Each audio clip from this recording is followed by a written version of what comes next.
hold up. Let's say failed to post on Facebook. Okay.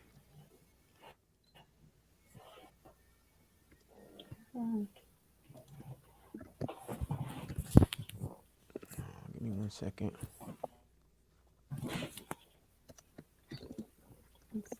Facebook having some issues. We probably won't be going live to Facebook right now. Look like Facebook is having some problems. So, all right, well, whatever. So we talk weeklies after this. It looks like we're already live anyway. So we talk weeklies after the talk on WPP MLP Philadelphia 106.5 FM. We talk weeklies after the talk with your boy Charles Gregory and the beautiful. Lauren Sizzle. And the beautiful. Classy Lady Sparkle. It looks like you're on a delay again, Classy Lady Sparkle. Can you hear me right now? I didn't got, Oh yes, no, I you. got my Ethernet cord and everything. But look, hold on. It looked like She you might might. be all right. Yeah, you might be all right. So I don't want y'all to go anywhere. When we come back, we'll jump right into the show. Sometimes we have these texts, sometimes we don't. But we'll be right back after this. What's going on, you guys? This is Bridget Kelly, and you are locked into We Talk Weekly.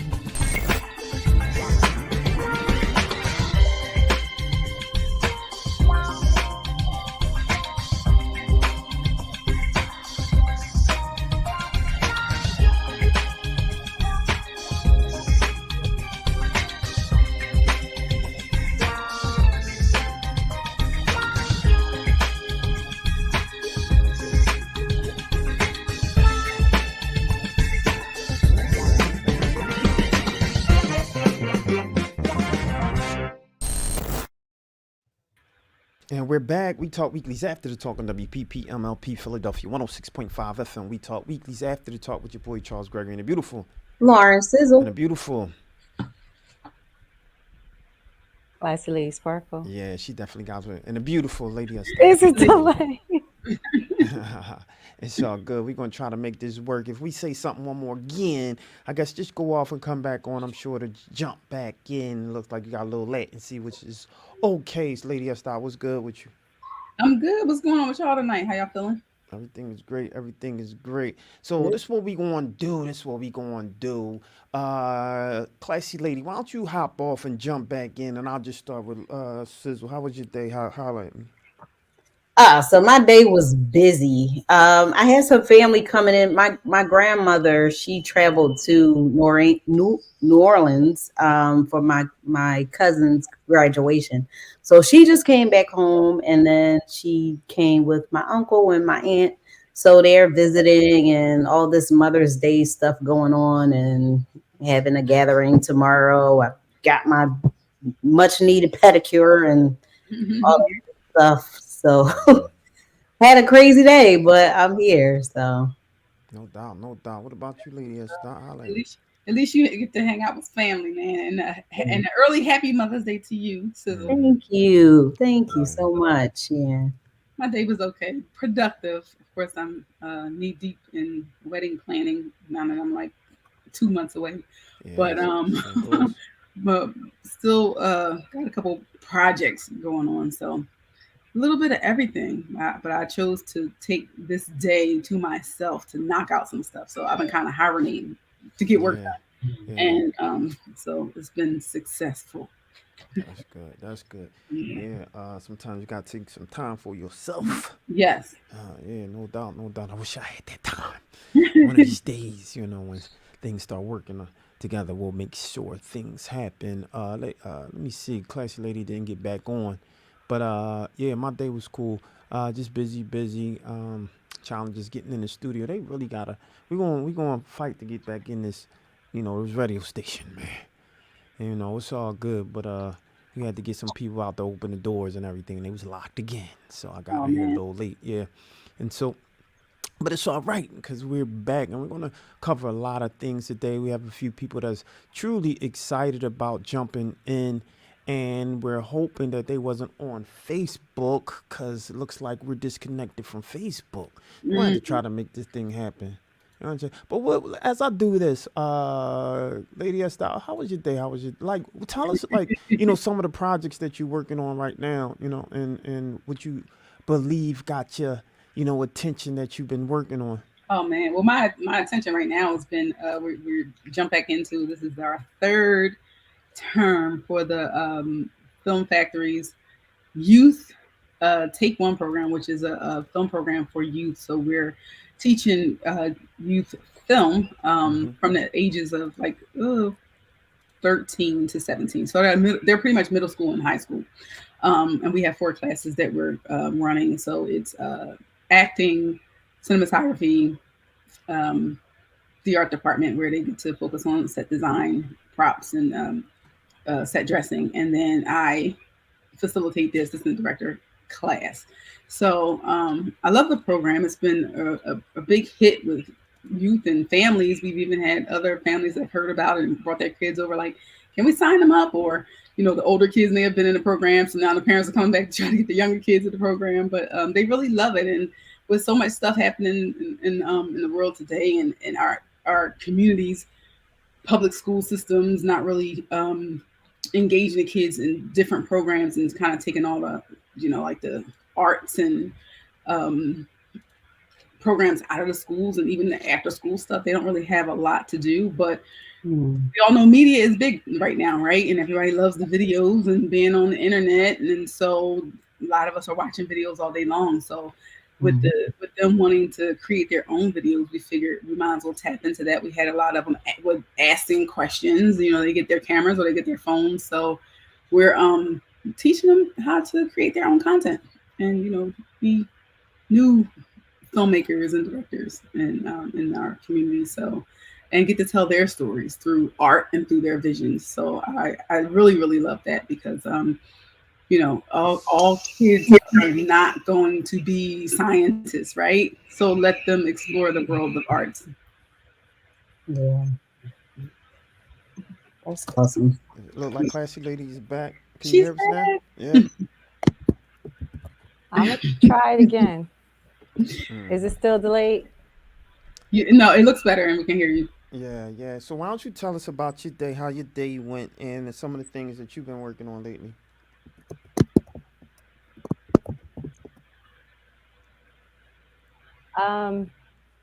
If it's a delay, I'm gonna be mad. My it's delayed. Oh, Yeah. oh.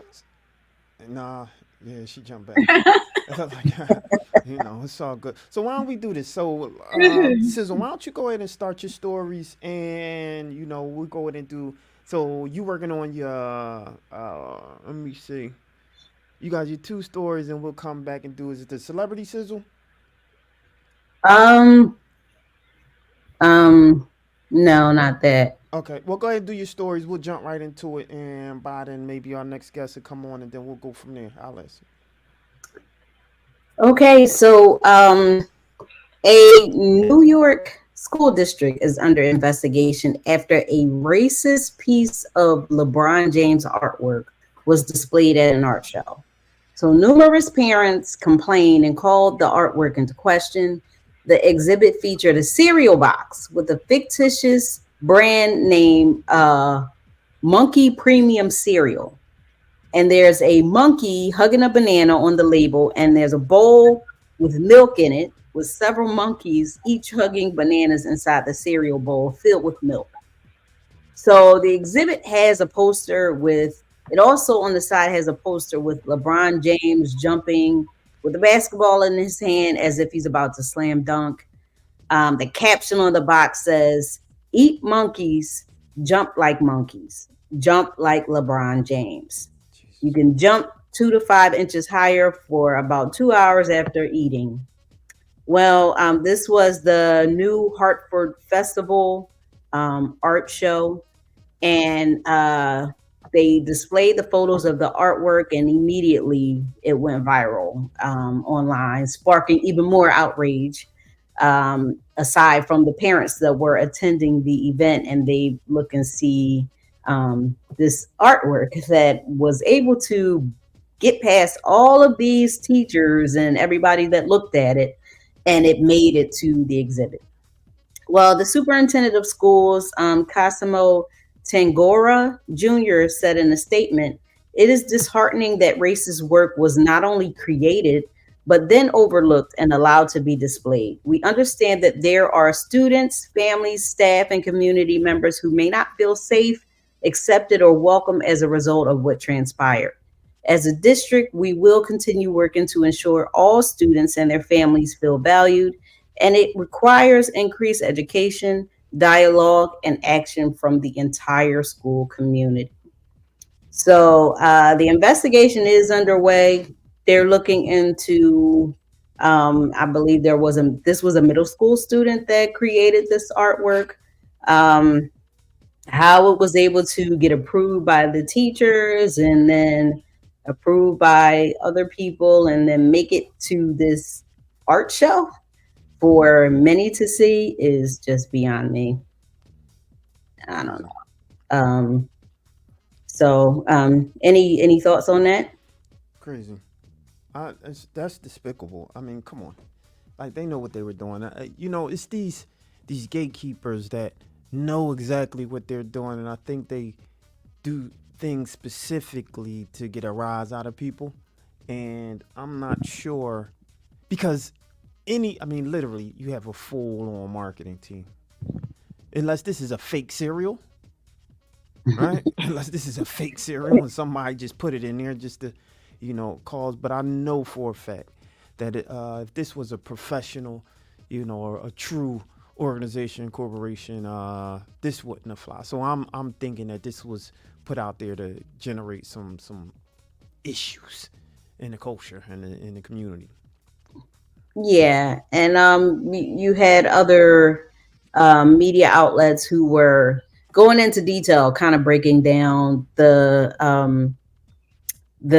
how the word monkey has been used to in a derogatory sense against African Americans, blacks, the black community, and things like that. So they were just breaking down like how this shouldn't be used.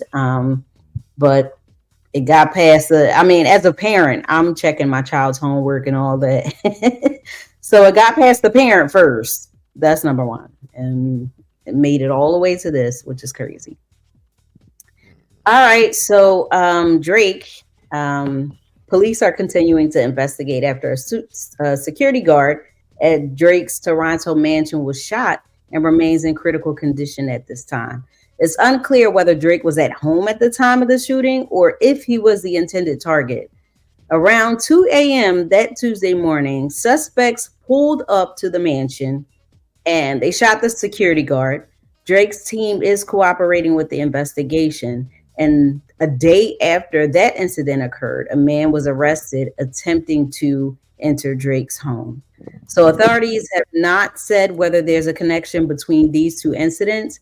Police arrived at Drake's home on this occasion, and the man was taken into custody under Ontario's Mental Health Act, which allows the police to take a person into custody who appears to be suffering from a mental health disorder and get them medical assistance versus taking them, to the police station where they wouldn't get the medical assistance. But this comes just days after Drake and Kendrick Lamar's feud came to a head, with the two of them releasing diss tracks aimed at the other. Kendrick released Not Like Us with the track cover that shows a picture of Drake's house on it. So it's kind of not hard to speculate that the rap beef and doxing Drake's house on the track cover has something to do with it. Some people are saying so. It's just insane. And I just heard that something else happened too. He's selling his house in LA also. He just put his mansion up for sale. At the price, I believe, is $88 million.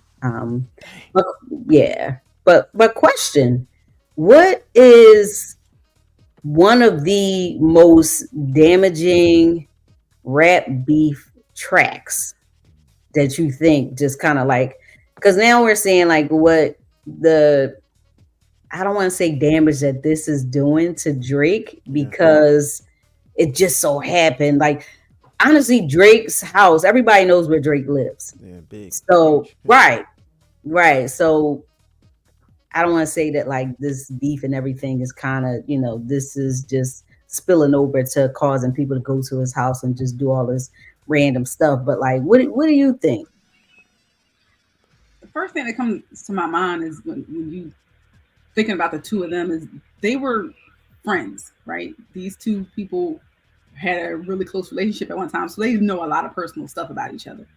And I don't know if sometimes when it comes to these beefs, it's speculation around if they're real or if they're for Yes. out or Yeah. sales or promote. It's like because it's like, oh, because we're friends and now we got issues, but I don't know, is their fault that major to where they would want to hurt each other to that extent when you used to be friends with somebody? Because sometimes you have a friend that you're close to, just because y'all have a fallout doesn't mean you no longer care about that person to where you want to hurt them. So I mean, I don't know, it's weird, but the media loves these stories and people just like to keep drama going, so of course they're going to keep poking at bear and adding fuel to the fire. But it's like you just kind of have to let them work it out or get the real story later, because we won't know.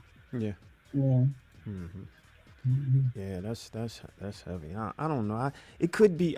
What I heard was Kendrick may be getting ready to drop an album also, and Kendrick don't drop a lot, so I think that was part of the the major attention to this battle also, because Kendrick he doesn't drop anything. Everyone wait for him to drop something, and then he dropped, I think it was probably 4 or 5, maybe 6 songs in this beef. And people are speculating that he has an album coming out, so maybe that's the thing. I mean, so you may be right, Lady Estelle, for sure. Yeah, sometimes I think that, especially with people that's been like so close for so long, because then when you hear about what the fallout was about, it's like, is it that serious? Is it that serious that people who cared about each other want to hurt each other now? It's like, it don't sound like it's that serious. But maybe we don't know the whole story. You never know. It's just crazy. Well, we'll find out, right? Yes. For sure. So what do you think is like some of the most disrespectful, like disses that was ever put out?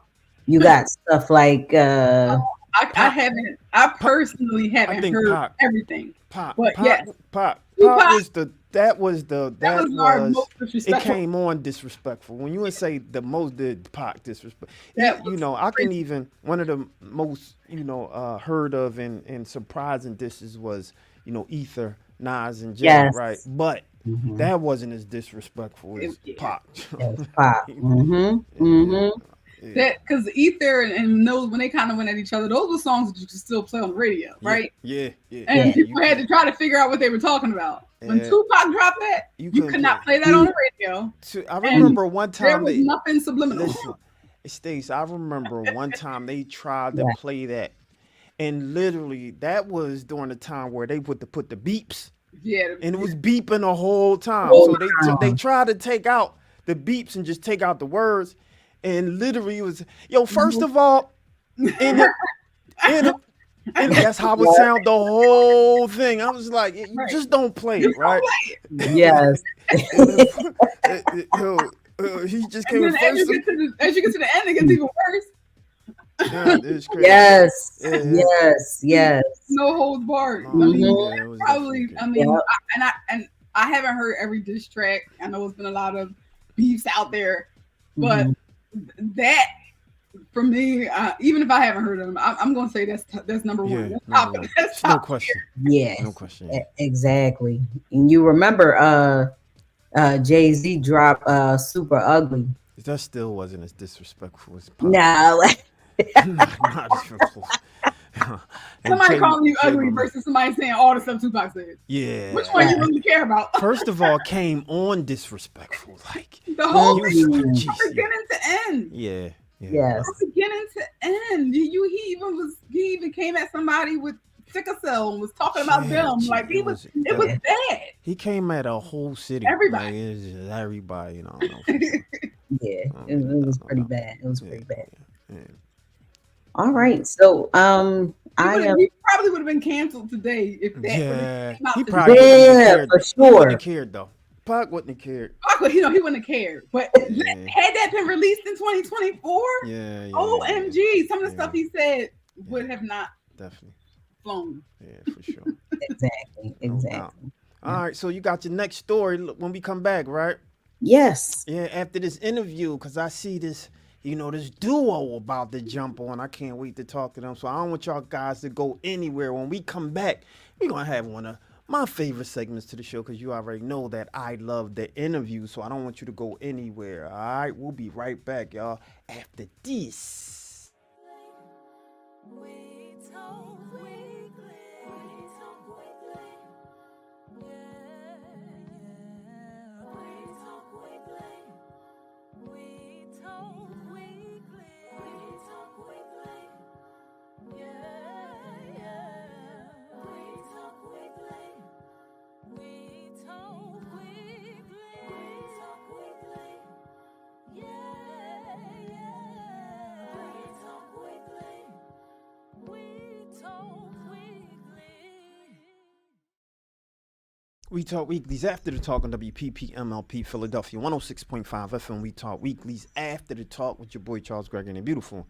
Lauren Sizzle. And the beautiful. Lady S. Dot. And as I said, you already know this is my favorite segment of the show. Lauren Sizzle, who do we have today? So we have Edward and Christina. They are co-founders of Sledge House Media. They released their debut children's book, A Day at Shea, on January 31st, 2024, which quickly became a top new release and bestseller on Amazon.com. Sledge House Media, founded in 2021 during the COVID-19 pandemic, is an award-winning Black-owned, woman-owned, and veteran-owned media company committed to creating diverse, multi-genre narratives that highlight unique perspectives and experiences. Welcome to the show, Edward and Christina. Thank you. Welcome to the show. Thanks. Hello, thank you. Thanks for having us. Absolutely. Look, a day at Shea. I've read that book.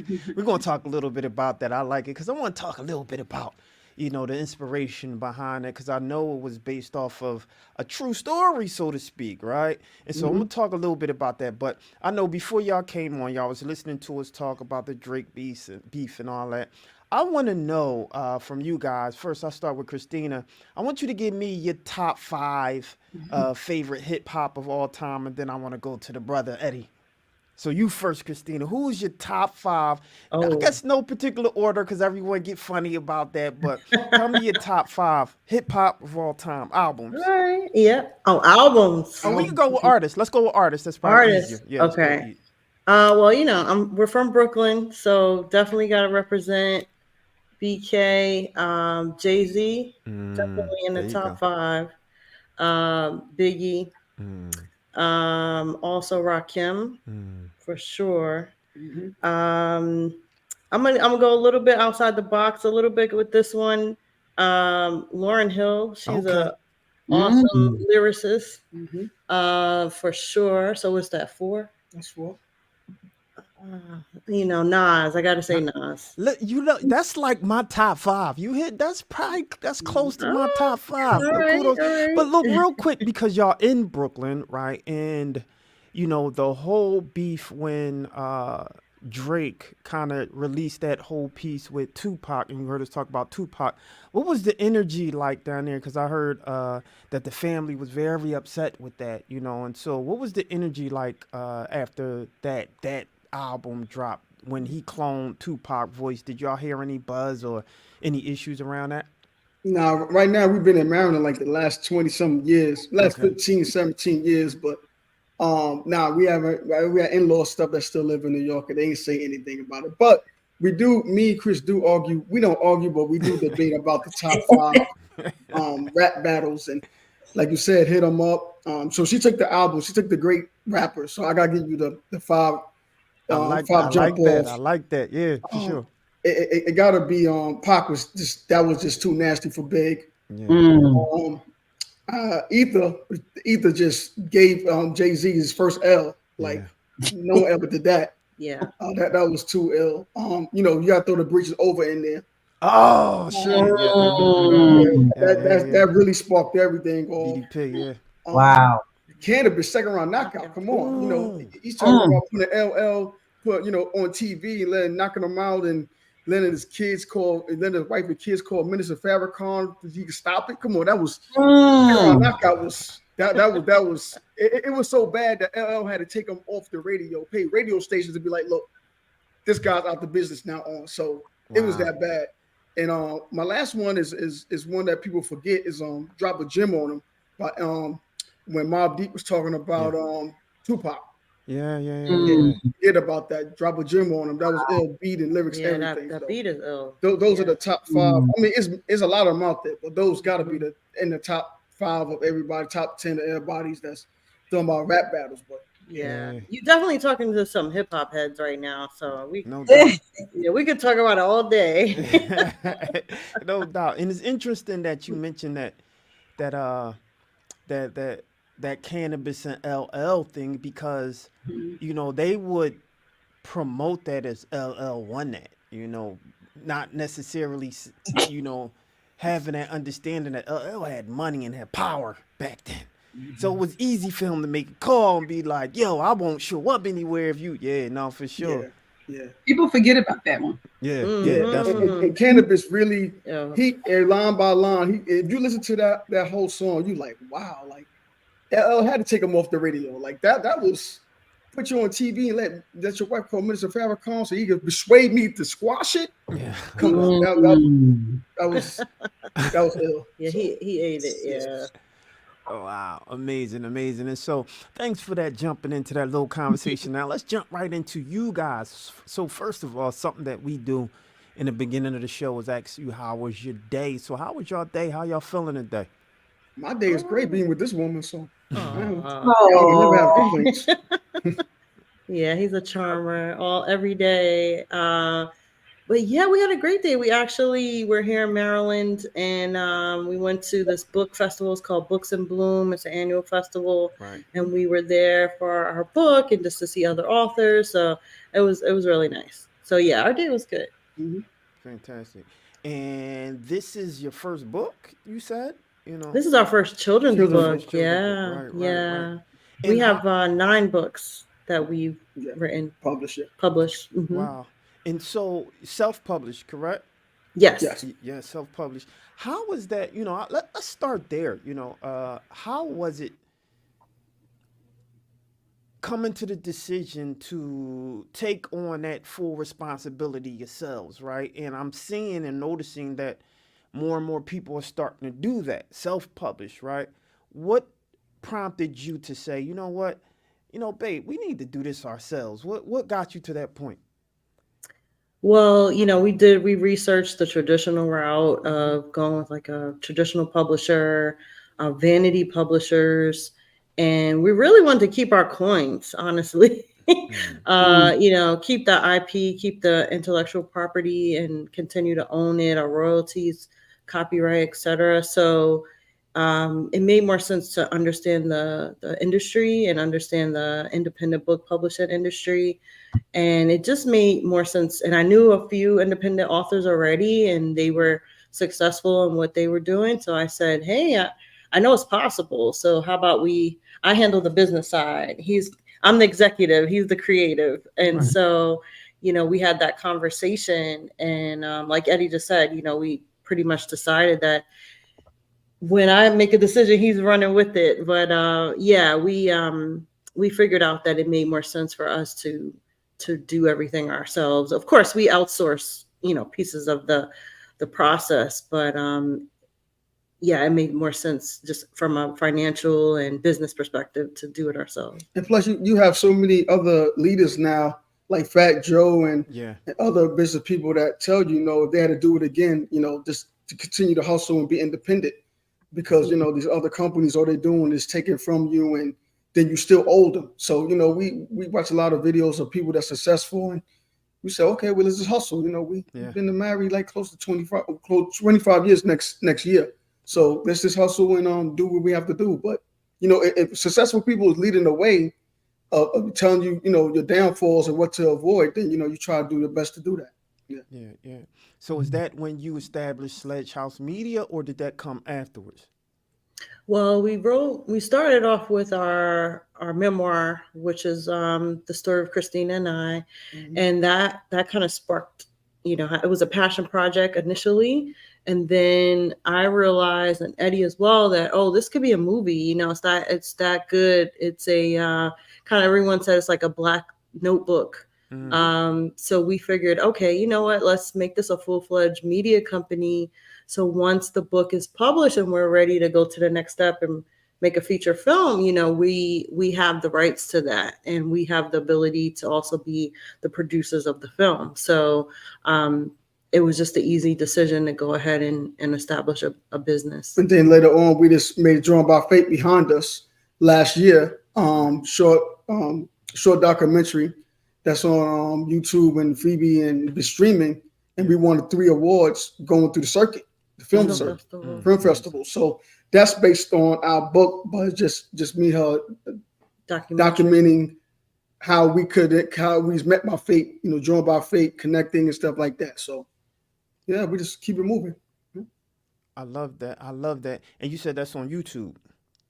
One of the streaming platforms, it's free documentaries. So we're on that platform. We're on the Fossum movie app. That's on Fire Stick, on Vizio TVs, Roku devices. Yeah, fantastic. Make sure you send us a link so we can share and so people can actually see, the love story. And since you brought that up, I'm really curious, because who approached who? Who initiated? Was it the suave and debonair? Y'all from Brooklyn? Hey, baby, what's your name? What's your sign? As soon as I walk from behind, I just was it like that? How was it? Tell us. Tell the people how the approach came. She could tell that story because we'd be here for hours. I told it, but I'll give you the short version. Yeah. The rest of it's in our book and our film. But so I was with someone.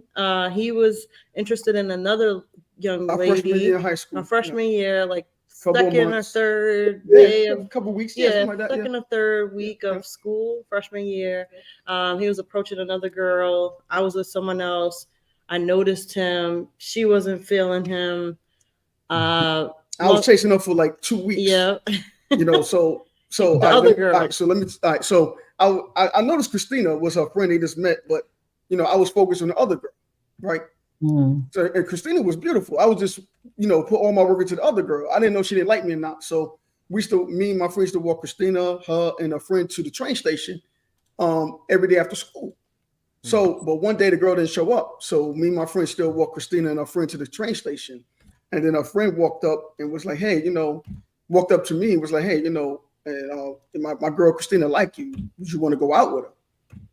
And I'm looking behind. I'm like, why she don't ask me herself? She's shy, And I'm like, shy? Like no one's shy these days, right? So I said, yeah, tell your girl, tell Christina I'll go out with her. And ever since then, I've been chasing her every day. No. Yeah, and that's how it was. Yeah, that's how we it wasn't love at first sight. Love at first sight, but it was things behind the scenes that we didn't know till after we got married years later that we actually could have met up places and we was right next door to places or people that we knew. It was crazy. And we talked about it, and that's how we figured we were drawn by fate, but it wasn't love at first sight. But give me a couple of years, I would have hit on her anyway.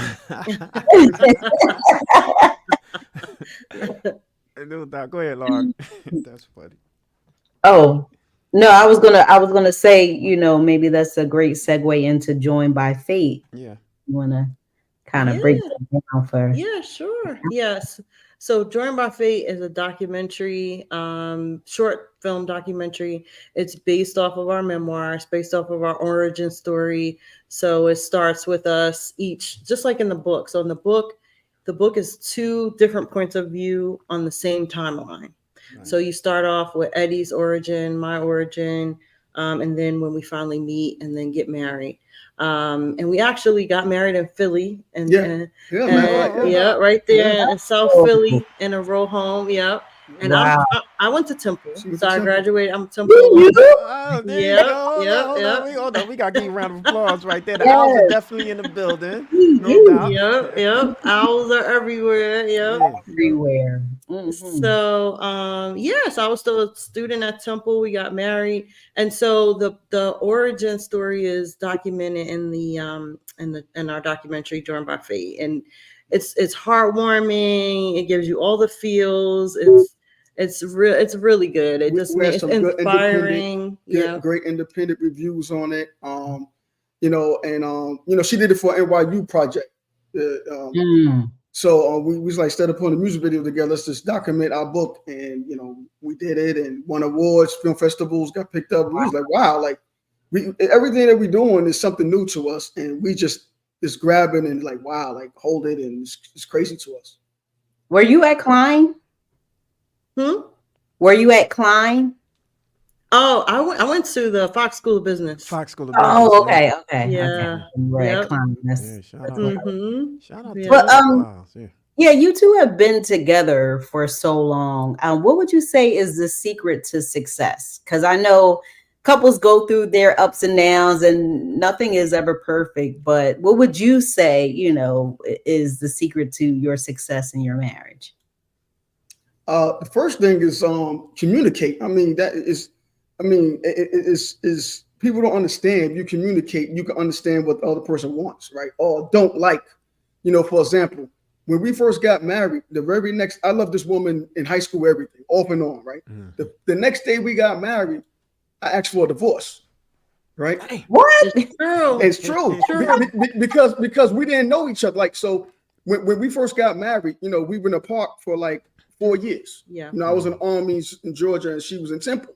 But, you know, once in a while we run into each other when we see each other when we don't supposed to, right? So we didn't know each other when we first got married like that. You know, we never lived together. It was just like, you know, I proposed to her. You know, my father said, hey, you know, she came. I picked her up one day. It was snow. I had a car. We had nowhere to go. You know, and my father just, you know, told me, hey, you know, Christina said, if you ask her to marry you, she'll say yes. So, but she didn't say that. He asked her. So he was like the matchmaker, got tired of us playing around. So we didn't know each other. So the day after we get married, you know, I'm an affectionate guy. And I saw all the people that I know show affection to their girlfriends. So we inside one of the supermarket bodegas, and it was super fresh. It was super fresh, and I'm in North Philly, and broad daylight, you know, I got her, and we shopping because my father gave us $50. We was broke. As soon as we said I do, we only had 99. We only had 50 cents in my pocket because we already paid for the wedding and everything. You know, the little row house. We got married by ourselves. So we only had 50 cents. So I took one of the quarters, called my father. It was snowing that day in Philly. And he Western Union us $50 right there. And we took that, bought KFC as our first meal on Broad Street. And the next day we went food shopping, just get something to eat. So we in the frozen aisle and I'm getting a touchy, kissy.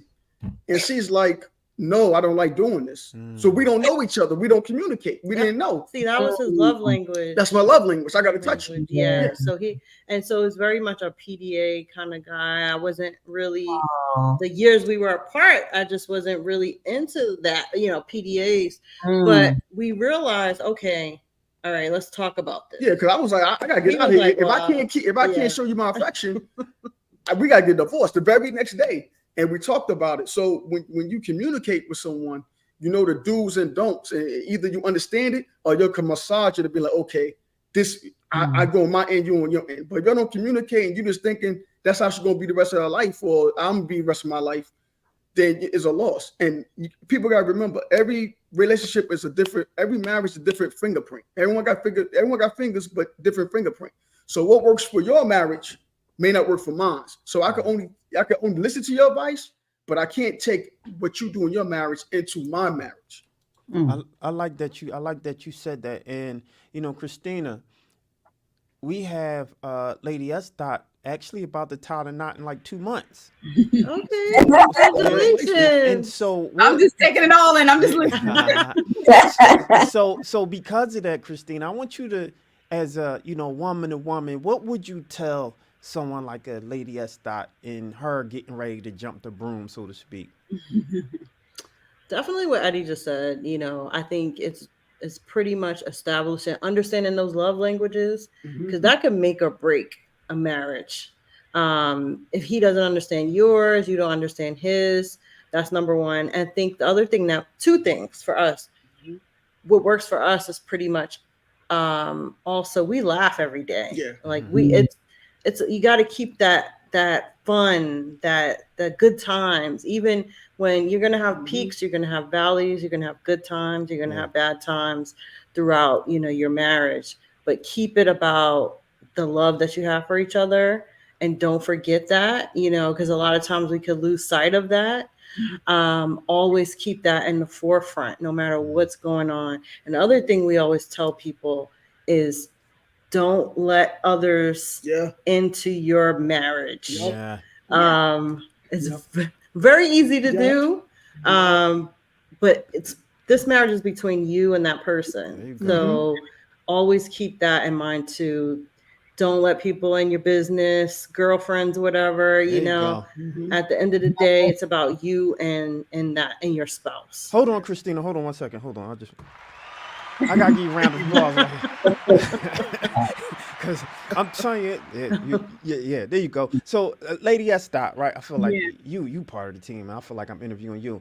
So, I want you to think of one question that you would ask Christina based on, you potentially, not potentially, but you are jumping a broom soon. So, what would be the one question that you would ask her?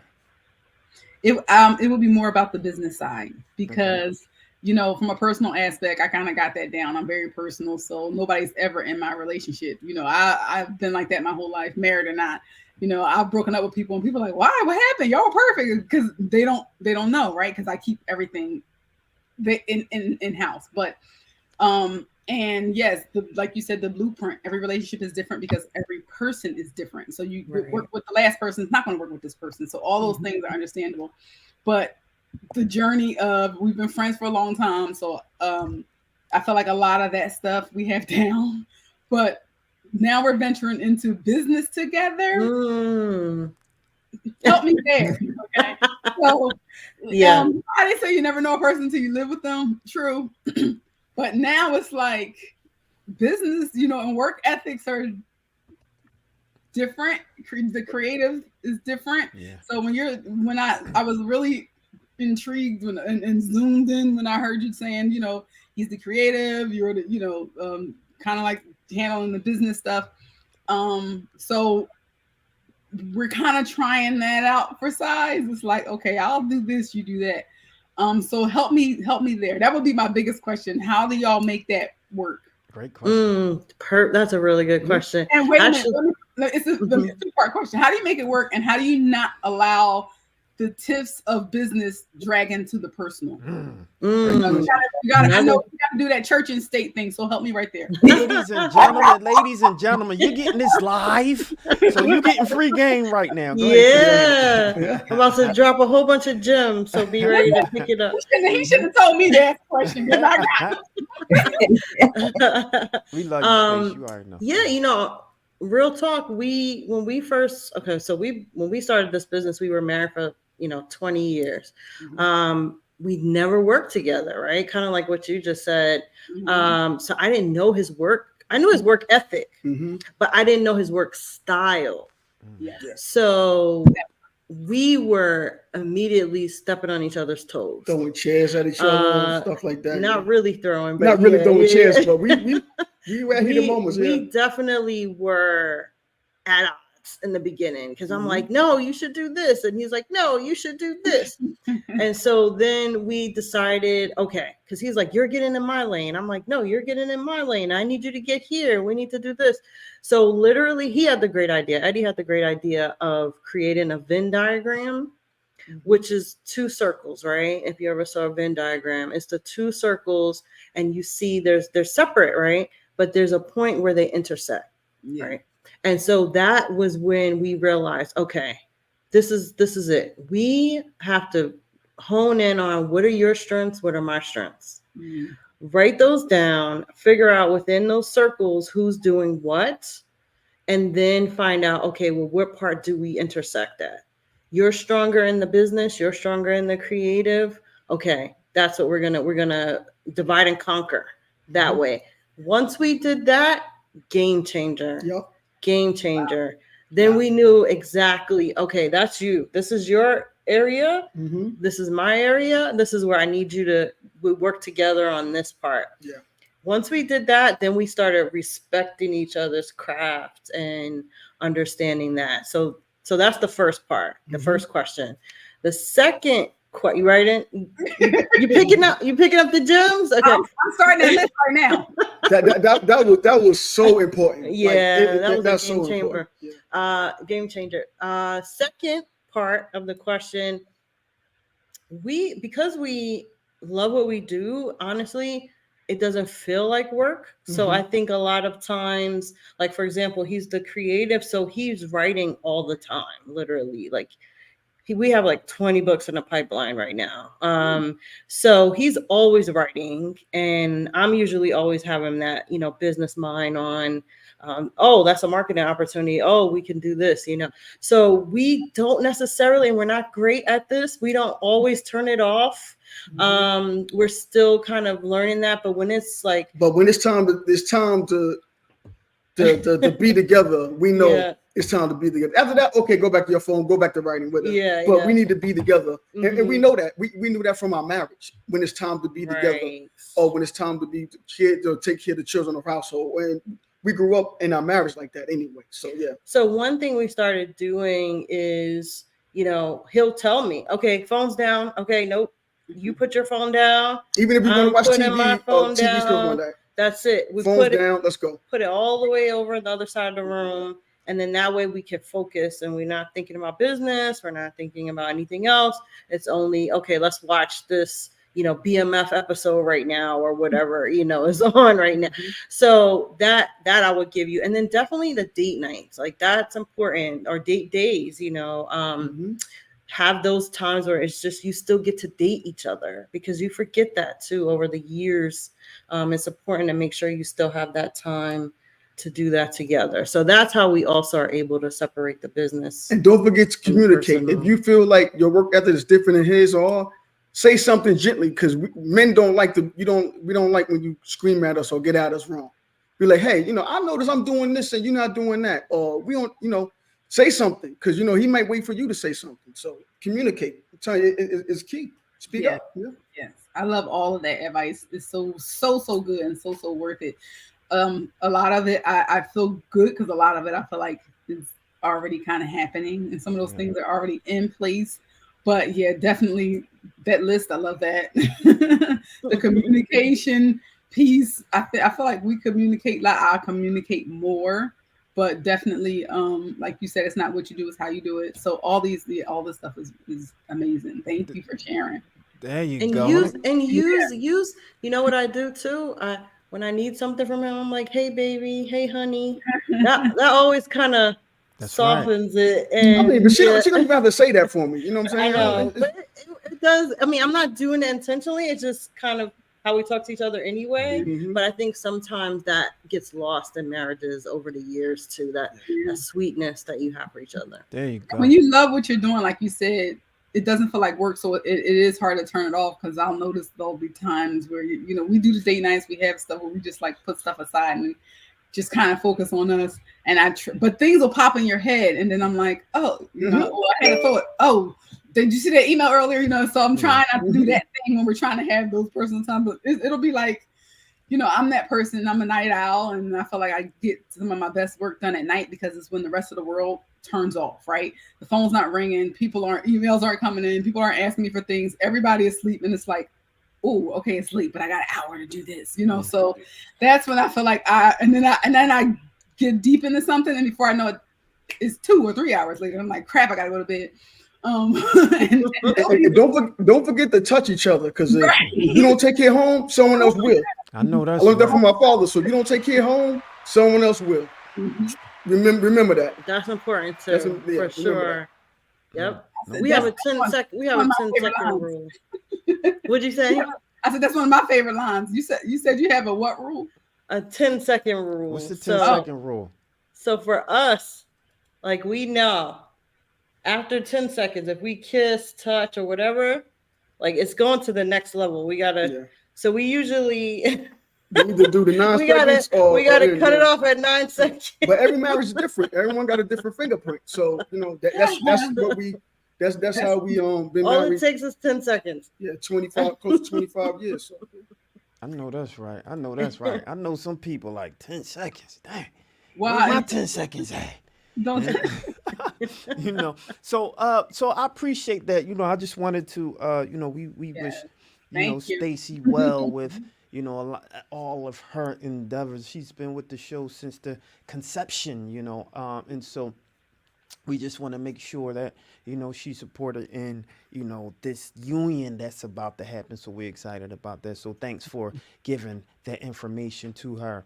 Now that we got rid of all the stuff, the relationship stuff, that's usually Lauren kind of like segment. She like the love and relationships. I'm just like, whatever, it's boring. But I just want to jump into a day with Shay, a day at Shay, right?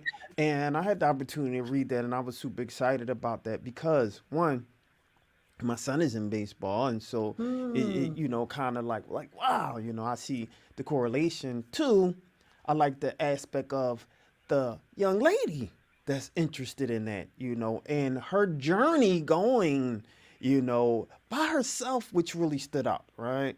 And then the end, and I won't give that up because I want y'all guys to get the book, but let's talk a little bit about, the inspiration behind creating that book and, even the art, because that stood out also, especially with the little boy on a train. I'm saying like little nuggets because, I want y'all to kind of get it anyway, and I don't want to give it up, right? But I just kind of want you to talk a little bit about some of those little, golden nuggets that I seen. And it was a quote in there that I thought was awesome. But go ahead. Well, it happened to me when I was 9 years old. So Right. when I was 9 years old, 86, I was a Met fan, and all the kids that I knew in the neighborhood, at least I know of, no one liked baseball, right? So I spent the night at his friend's house, and he had a Kellogg's on Frost Flakes box, and behind it was a free admission to a game. You get an ice cream helmet, a small ice cream helmet, and a soda. So I asked him, I said, "Oh, can I have this ticket?" I'm thinking it's meant for me to go, and he was like, "Yeah." So he cut it out for me, just like the book. He cut it out for me, and then I took it, and I took it. I used to catch bottles when I was little because my family had bottles. So before that, I went to catch some bottles, and I asked the guy in the bodega, and he said, "Hey, go to the corner with the train station and ask him how to get to, Shea Stadium." I don't think he knew that I was going by myself, but so I went there, and the operator told me, 2 tokens, what I need, I must get it. So for a couple of days, I started cashing bottles, and then I took the money and took 2 tokens, and went to jump on the trains to go to Shea by myself, 9 years old. So I get there, they scan the ticket, and I sat up there in the nosebleed section with another family. So I sat there, ate my ice cream. I didn't use the bathroom because I was scared, that things would happen to me. But then I followed the crowd back home and came back home, and no one knew I was gone. I didn't tell anyone. That's the back of my mind. So fast forward, 3 years ago when we wrote our memoir, I put that in the memoir, and Chris never knew about that story. She was like, "Hey, this is an amazing story." So I was like, "Okay, well, it's nothing to me because I just went to the game and I forgot about it, but I loved it. To this day, I still love baseball." And then she could take it from there. Yeah, so I thought it was like a great, like little adventure story, like Rome Alone, and so we decided to make it into a children's book. I said this will be a great little children's book, and it was Eddie's idea to turn the character because I wanted to be him as a little boy, but he said no, let's make it a girl. Our daughters are girls. He's a girl dad, and plus I pay homage to Chris. That's why her name is Chris in the book because it's our idea to bring it to life.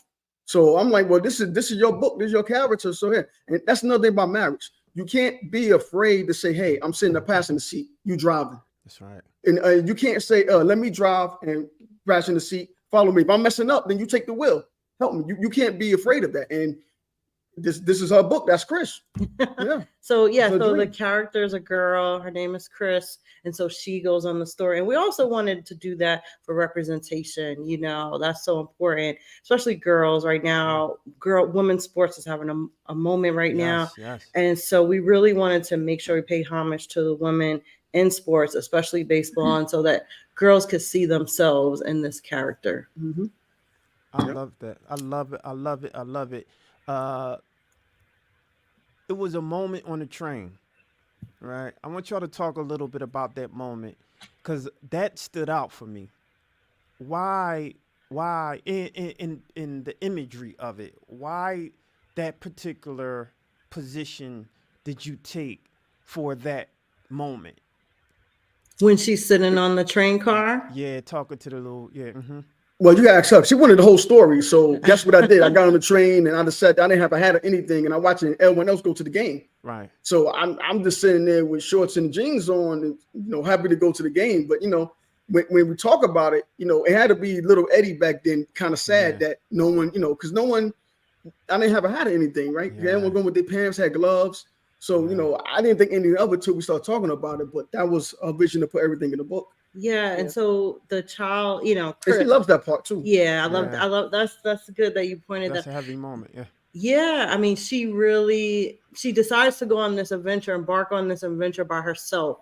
Just that true grit and determination to say, I'm doing this, like I'm going to this game. But in that moment, she's looking around and seeing like all these kids with their families, and she realizes, oh wow, I'm by myself, Yeah. and she's sad, but then there's a little boy, he reaches out to her.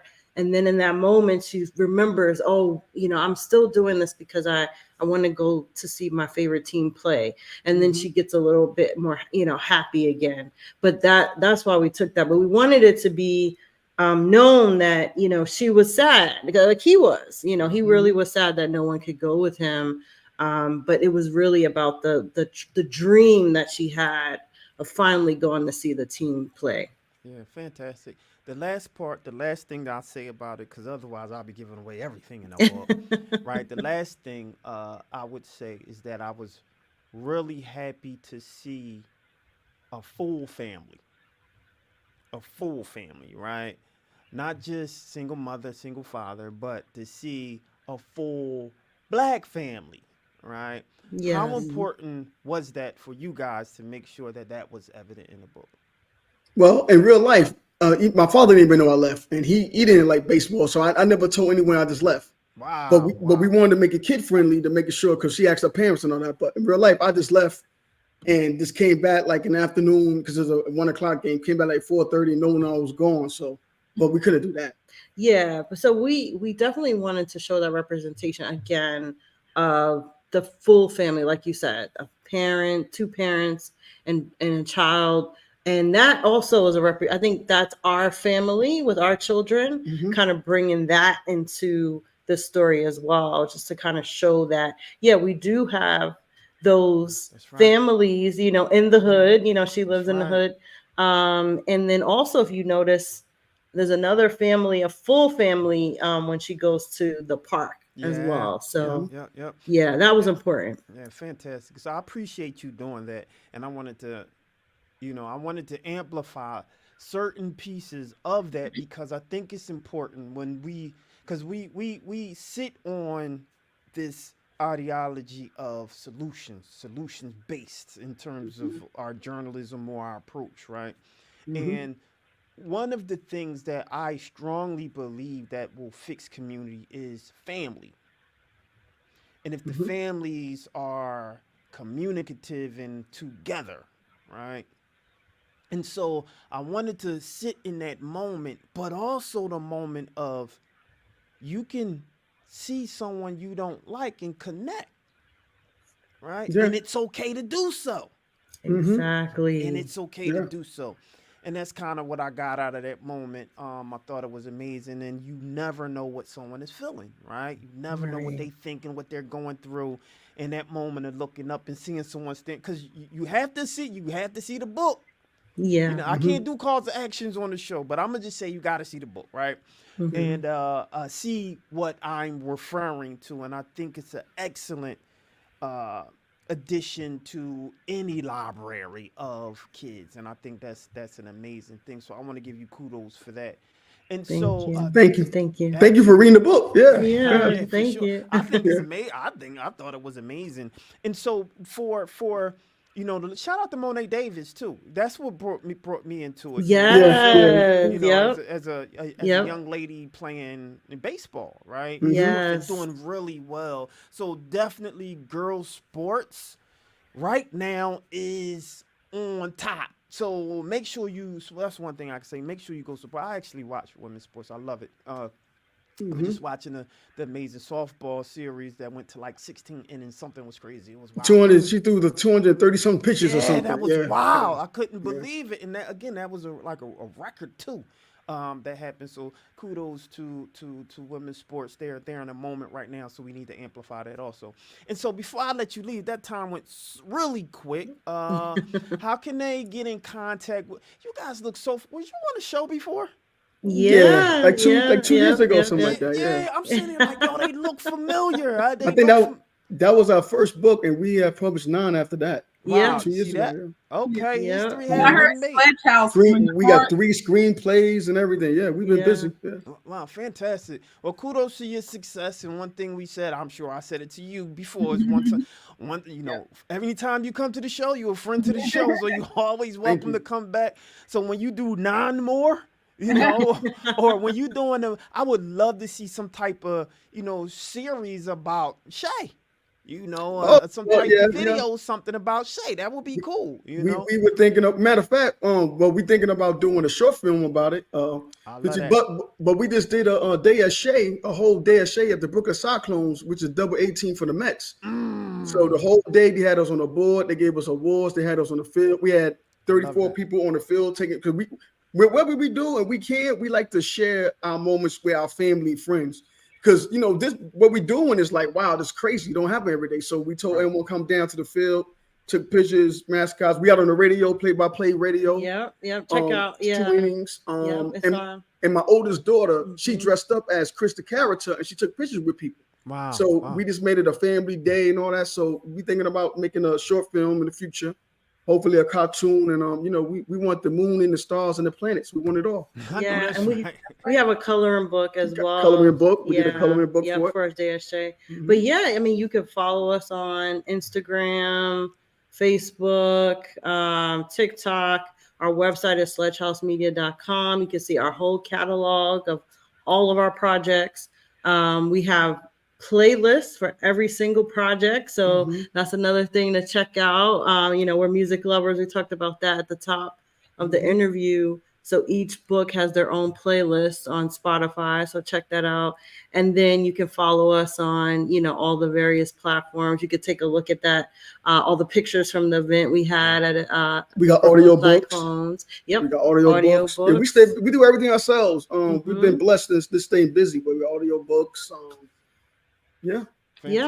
Fantastic. Well, thanks for coming on the show. You're a friend of the show, and we're gonna have. I want you guys to stay in contact with all the stuff that you do, because I think it's some things that we potentially can collaborate on, and I love the direction that you guys are going in, and you keep on doing what you're doing, and we appreciate you, and I don't want you guys to go anywhere. When we come back, we got another dynamic interview. I'm super excited about Sherelle Morgan. I mean, she was going ham on social media, right? And so she was doing it right, and so I don't want you guys to go anywhere. Christina, Eddie, we really appreciate you. Make sure you come back to the show. You know what? We want you to come on we have a New Year's show. Yeah. Oh, nice. You to, come on and stay along. It's kind of like a we on there for a while, so make sure you pack your lunch, dinner at that point. Hey, or maybe we can breakfast, do it. Right? We can do and it. So we'll make sure that you tune into that. So I don't want you guys to go anywhere. When we come back, we got a Miss Sherelle Morgan. We'll be right back after this show. What's going on, you guys? This is Bridget Kelly, and you are locked into We Talk Weekly.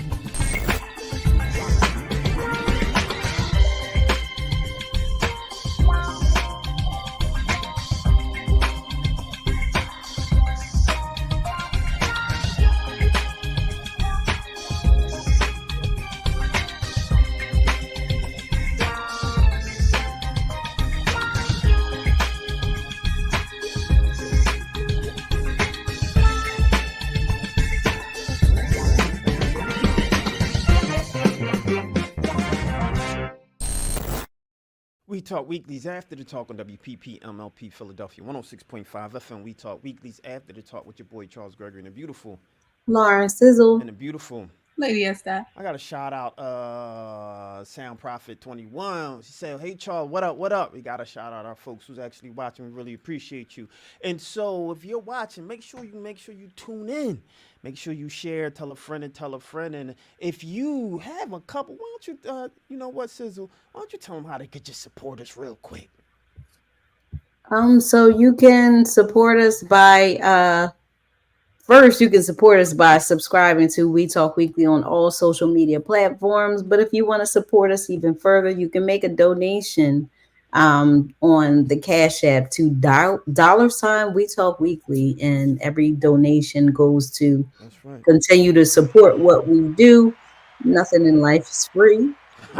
So just know that your donation supports a worthy cause. That's right. That's right. And so, without further ado, Sizzle, who do we have today? So we have the beautiful Miss Sherelle Morgan. She is the founder of Glamour Me Beauty Bar LLC. She is the renowned NC hair doctor. She's this celebrity stylist is known for her expertise in both styling and natural hair health. Her salon is a sanctuary for women seeking beauty and wellness, while her innovative product, the Ultra Hair Crack, showcases her commitment to excellence. Morgan's journey to the pinnacle of hair industry is a testament to her ongoing dedication and vision. Please give a warm We Talk Weekly welcome to Miss Sherelle Morgan, aka the NC Hair Doctor. Hey. Yeah. How are you? It You're looks on. like you on mute. You got to unmute. There we go. You want to hear that voice? Okay, there we go. Can y'all hear me? There we go. Yeah, there we go. How y'all doing? I'm great. Good. Welcome. No doubt. First, before we get into anything, because I know Lauren got tons of questions. She love hair.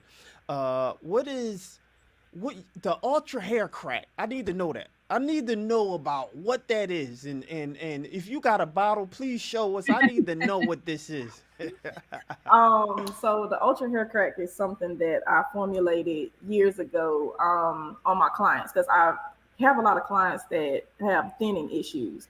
Postpartum, alopecia, lupus, you name it. They have issues with that. So I wanted to create that one-stop shop for my clients. And I basically created that one potion that fixes all problems. So whether you're having thinning issues from medication, you're having thinning issues from, pregnancy, all the different types of scalp issues, that one bottle will help a lot of people. And I started to test it out on my clients, and I didn't even tell them what it was. I just started testing it out. Because, sometimes you tell somebody to try something out and they'll be like, yeah, girl, that's good. Or, yeah, girl, that tastes good. I wanted to actually get honest reviews. And some people used to be like, oh, girl, whatever that was you put in my head, that burnt. So I knew what to take out and what to replace it with. But once I started getting people saying, girl, what type of crack you got in my head? Because that so didn't last a whole month. So that's how I kind of knew, okay, I'm going in the right spot. And I mean, I'm talking about Hispanics, Caucasian, Black, like I'm talking about all kinds. It has helped. So it really was a trial and error thing for me. And like I said, I wanted an honest review, from different people with different hair textures and everything. So I went through that trial and error period of secretly trying it on my clients, and that's kind of how I got that perfect concoction that I came up with. Wow, amazing. Go ahead, sis. So what do you think is some of the biggest misconceptions that women have about taking care of their hair? Because most people, women will go and get different products and not really sure like what to do, with their hair and whatever it is their hair goal is. What do you feel like is the biggest misconception? I can say this is the reason why I get called the NC Hair Doctor. Is because I tell people that one bottle of oil is not going to fix all your problems. I tell people that So Glamour Me is based off of your inner beauty. I glamorize your outer beauty, but I also glamorize your inner beauty. If your inner is good, then that will make the outer appear well.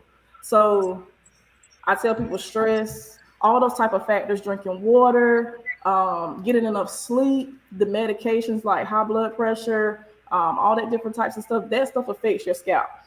So I feel that us women, we look for that one-time fix. Like when we want to lose weight and it's the summertime, oh girl, I got to get ready for this trip. I need the perfect detox.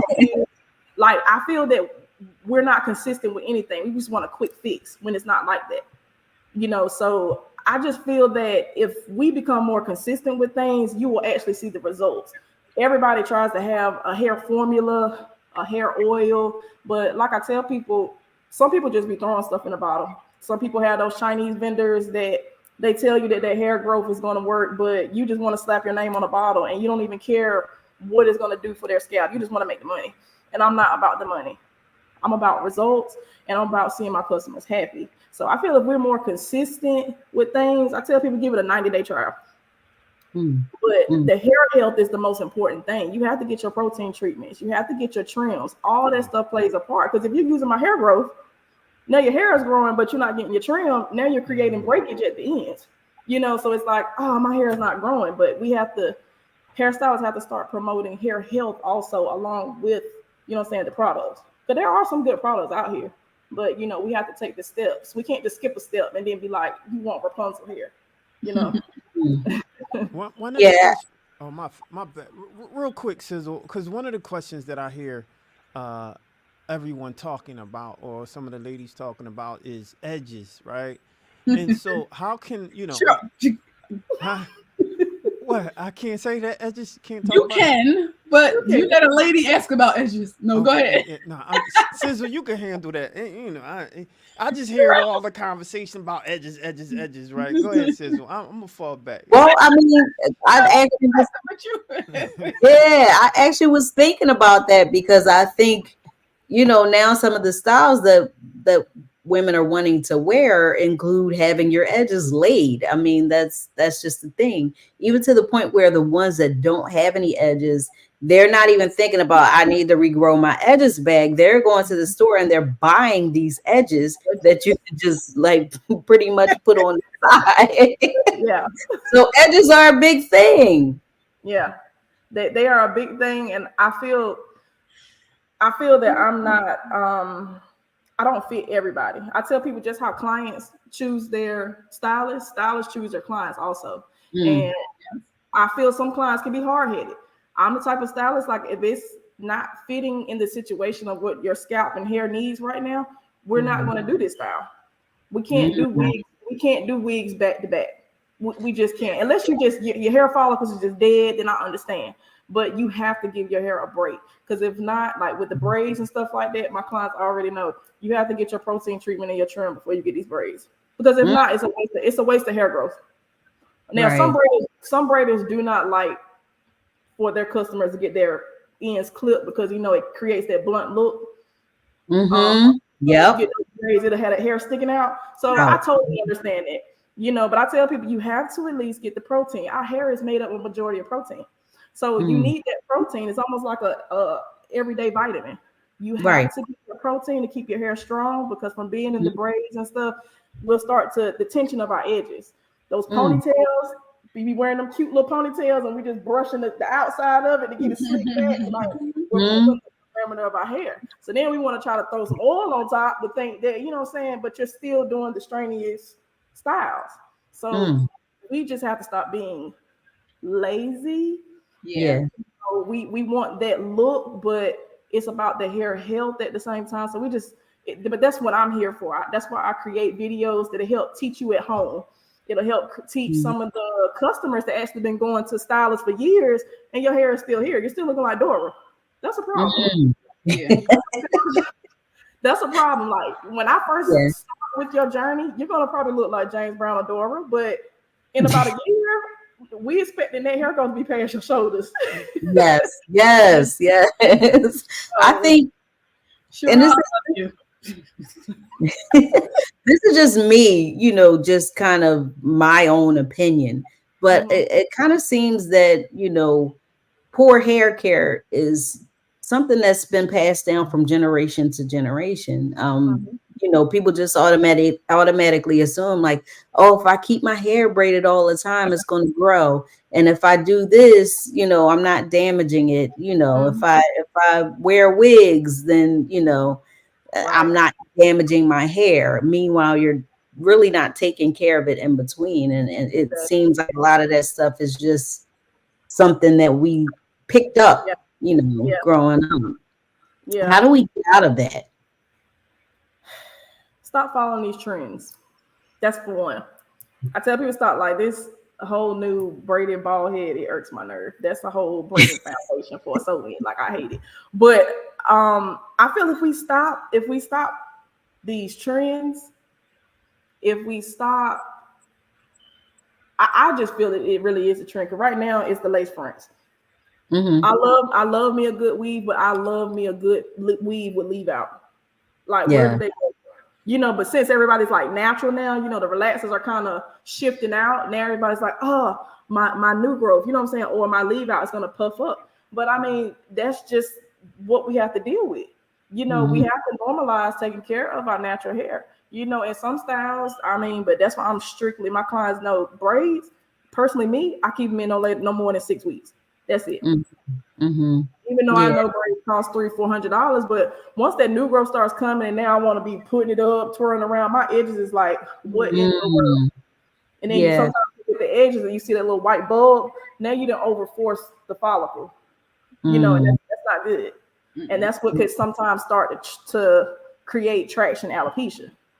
A lot of people have traction alopecia, don't even know it. But it's one of those braids back to back. That's why I tell people summertime, don't forget about me. I tell people all the time.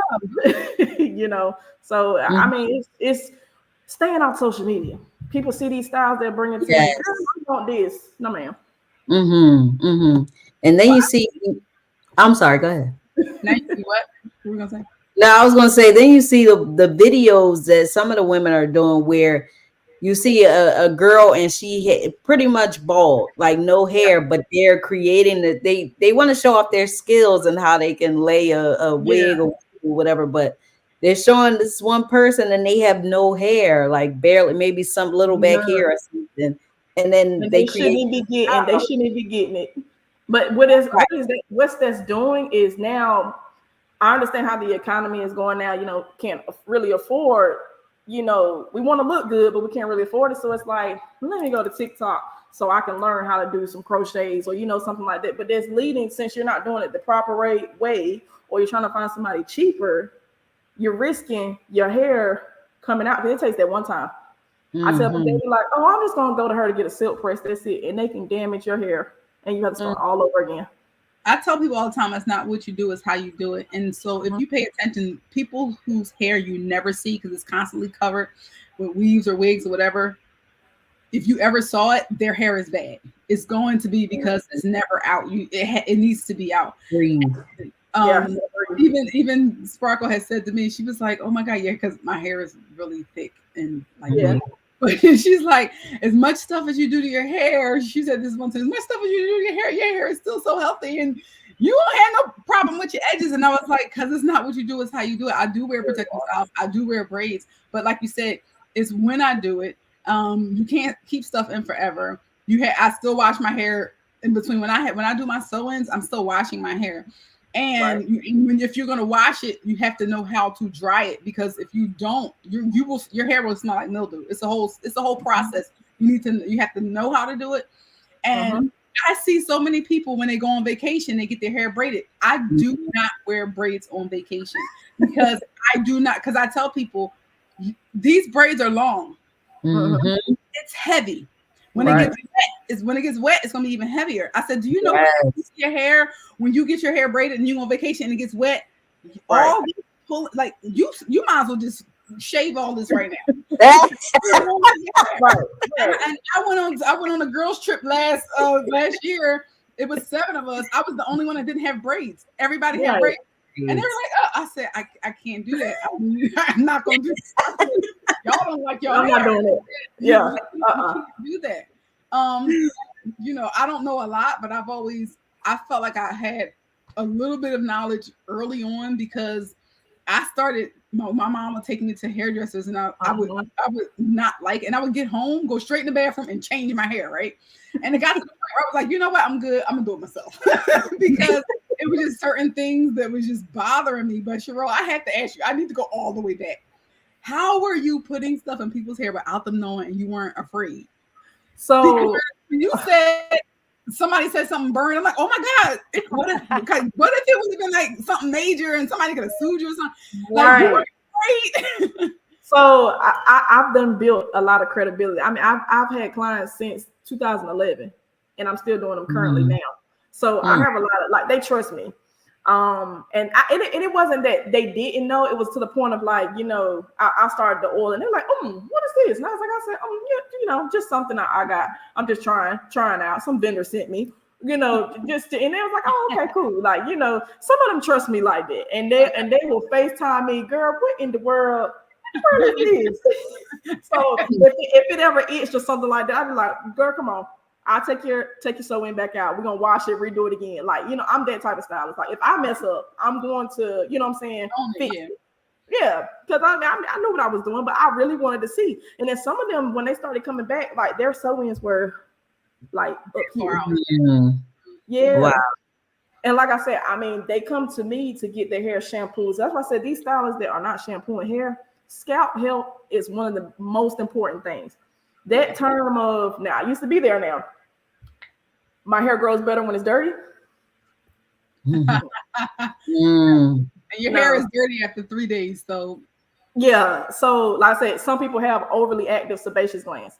So that means that, you know what I'm saying, those people that have that wet Mexican looking hair after about 5 days, normally it's the looser textures.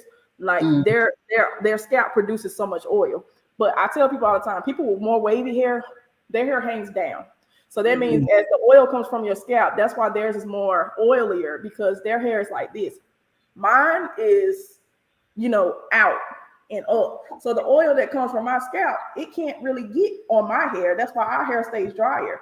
Yeah. Yeah. So that's the reason why we have to do all these deep conditionings, the steam, you know, stuff like that, because we need our coils to get hydrated. So I tell people all the time, scalp health, you have to shampoo your hair. If you don't shampoo it, you need to co-wash it. There's a such thing as shampooing it too much, and there's a such thing as not shampooing it enough, you know, and using the right conditioners. Baby Suave, it's not for everybody. VO5, I got people using VO5 and Dawn in their hair. Yes, that Dawn. I've heard people doing that because they're trying to get the oil out, and they heard Dawn is good for grease. So I've heard people doing that because you're comparing your hair to ducks, right? I never heard. Oh, so the hair crack. This is what I look like. You got a lot of hair. Yeah. So when you say big, like as you're like it's going out, I'm like everything you're saying, I'm going. I've experienced. Okay, so like I'm gonna show y'all if y'all can see from right here. Hold on, I think y'all might be able to see it. It's good enough to work on babies.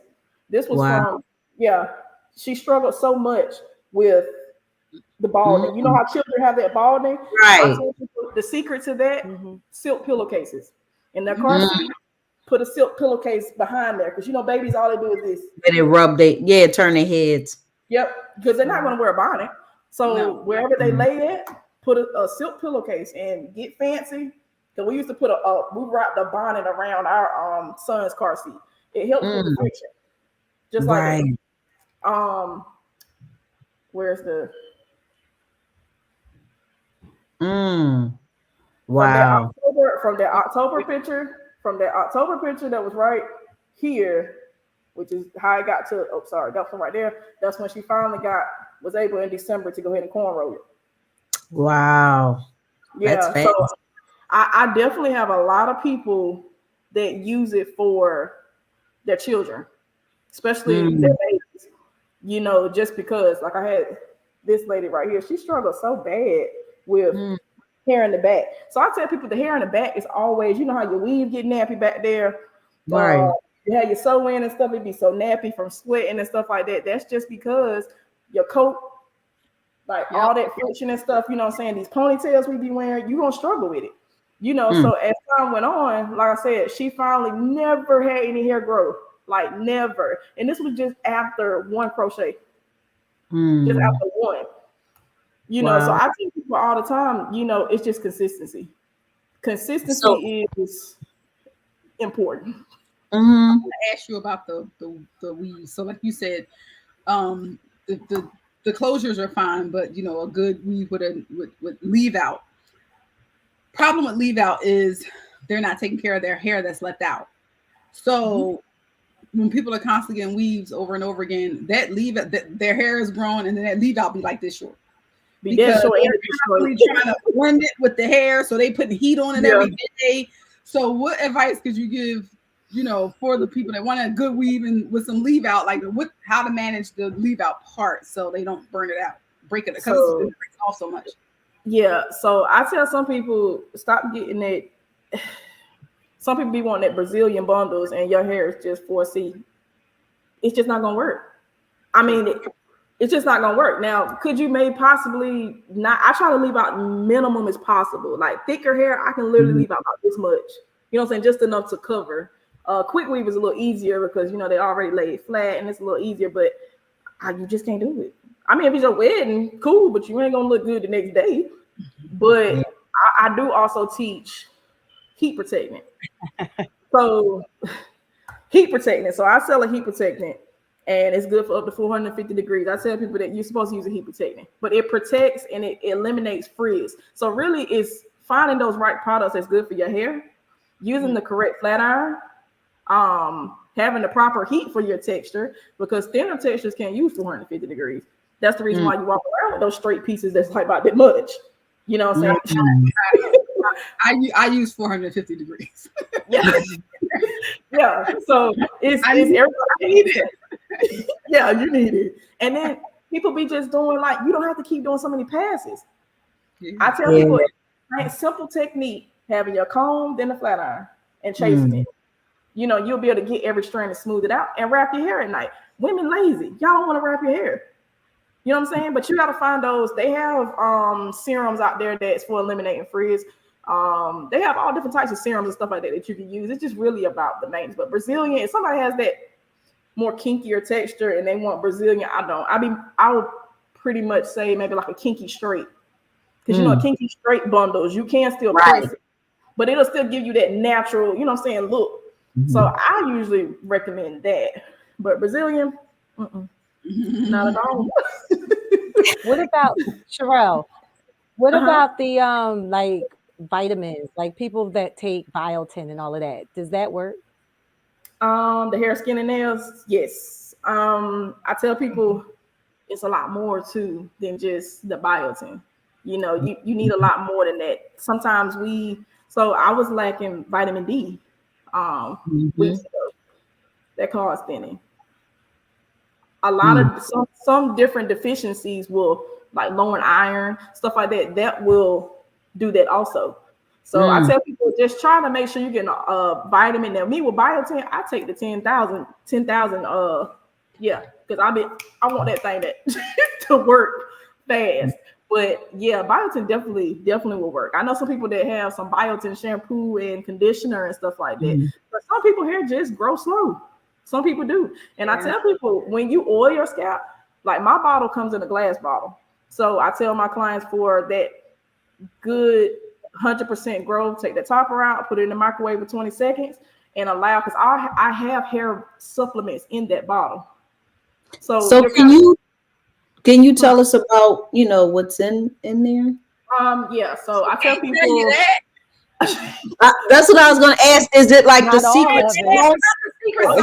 It's the secret sauce now. That's why I say hair crack girl is going to have you itching, girl, for more, not itching for a problem. But it does have hair supplements, and it's not nothing like crazy. I tell people, and this was me learning from when I was shipping. I started getting orders from everywhere, and like I had one girl that was telling me, she reached out to me and she said, I have an allergy to lavender. I've never heard of that before.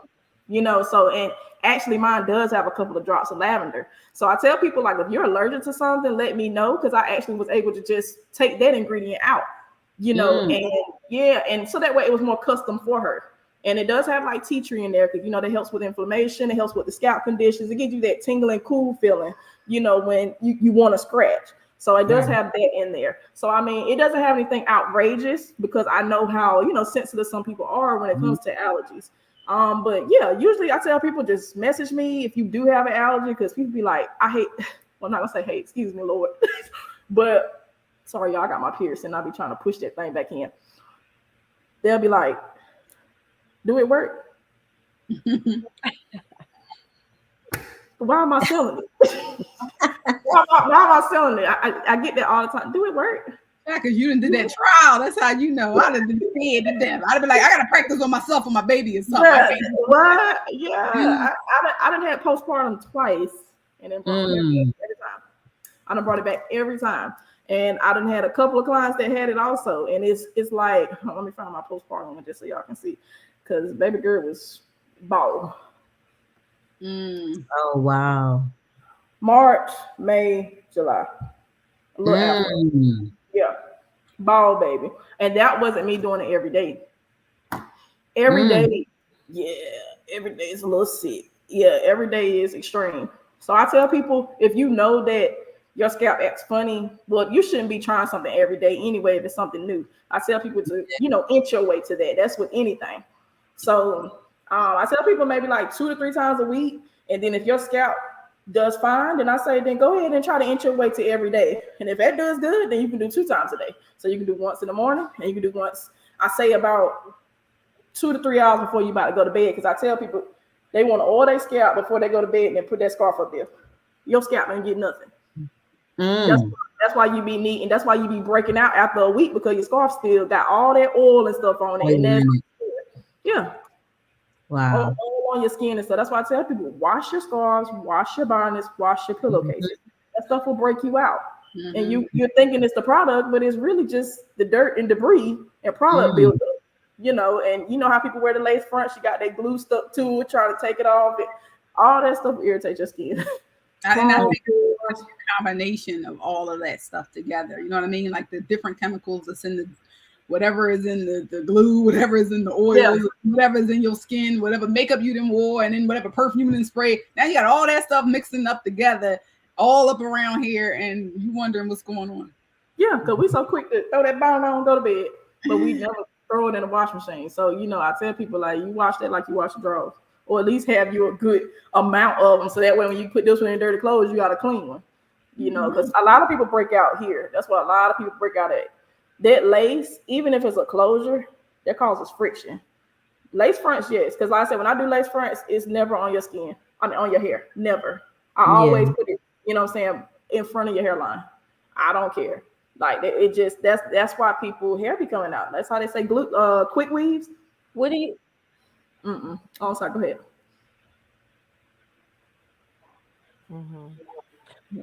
What do you think about babies, little girls, when they get all them protective styles? Is that too early, or what's too early before you start doing that to little kids, little girls? My son and my youngest daughter been walking around looking like Blue Ivy. How she would. You know how people talk junk about Blue Ivy with her hair? I tell people their hair is not mature yet. So trying to put those braids and stuff in there. Only time my kids get their hair braids because it's their birthday.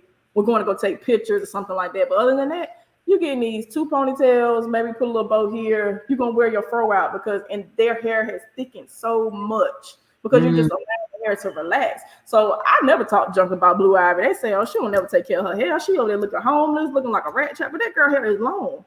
Yes. Long. So putting that, and then when you're putting the extensions in there, that's even worse. The tension. Like I said, I tell people, don't chair hop. That's the most dangerous thing in the game. Don't chair hop.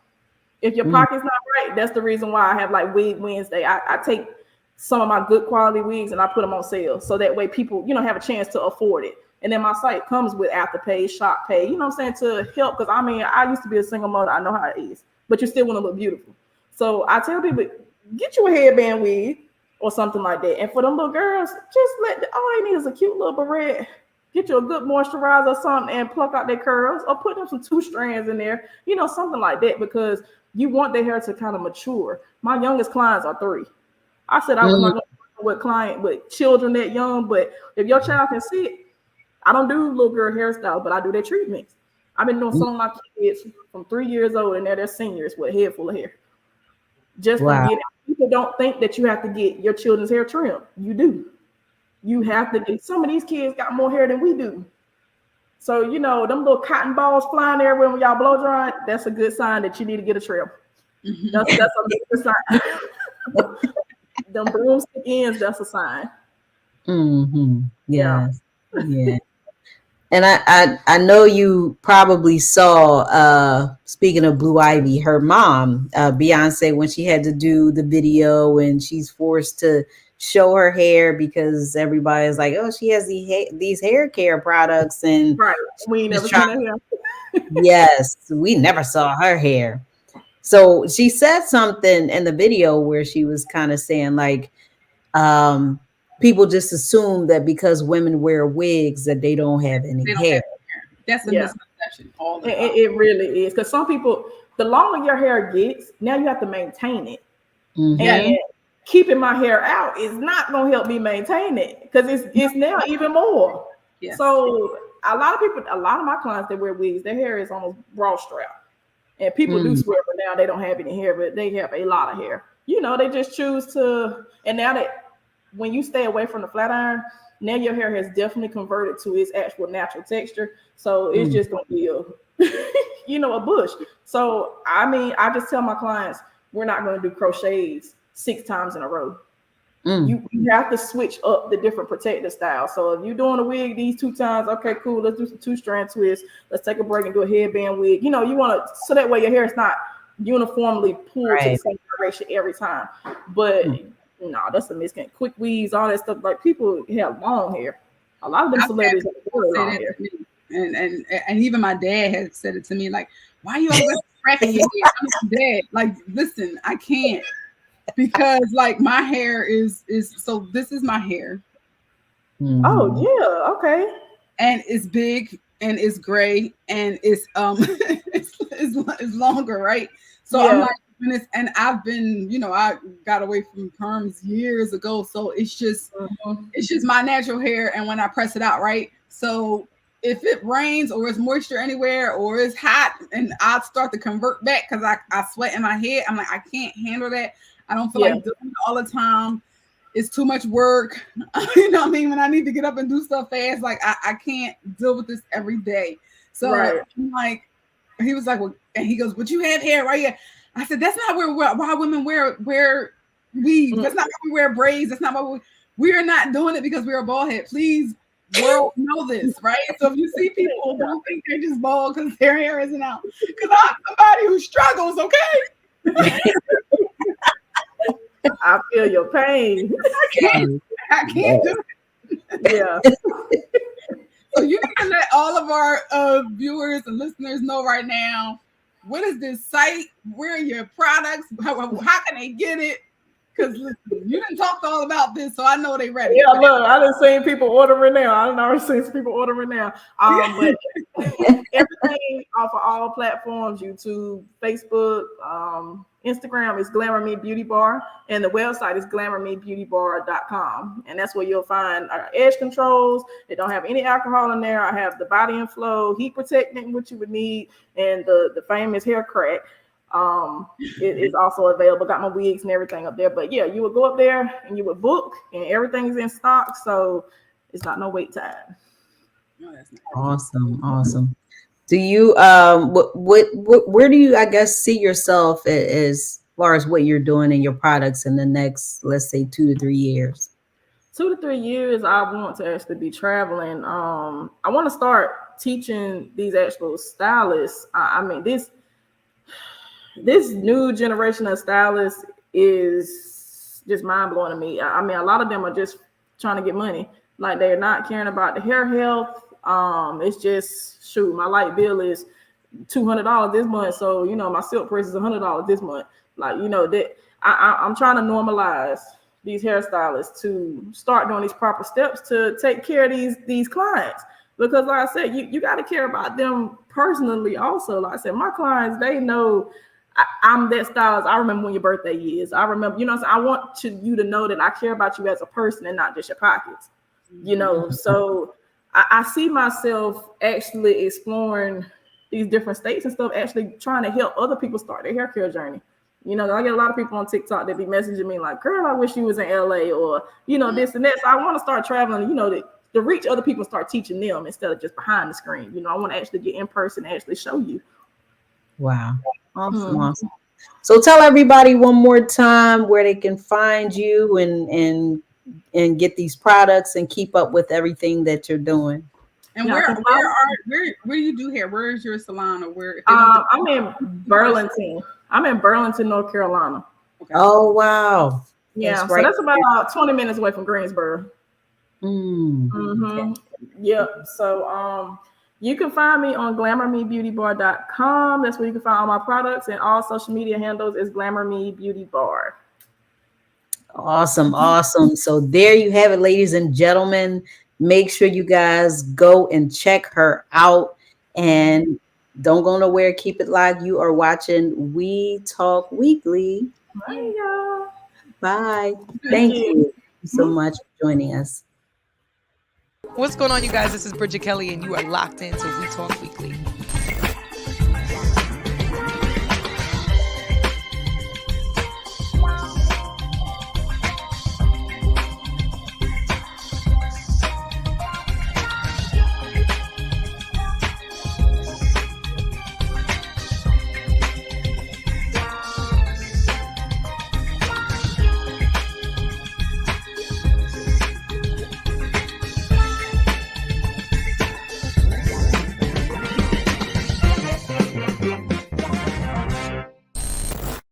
We Talk Weeklies after the talk with WPP MLP Philadelphia 106.5 FM. We Talk Weeklies after the talk with your boy Charles Gregory and the beautiful Lauren Sizzle. and the beautiful.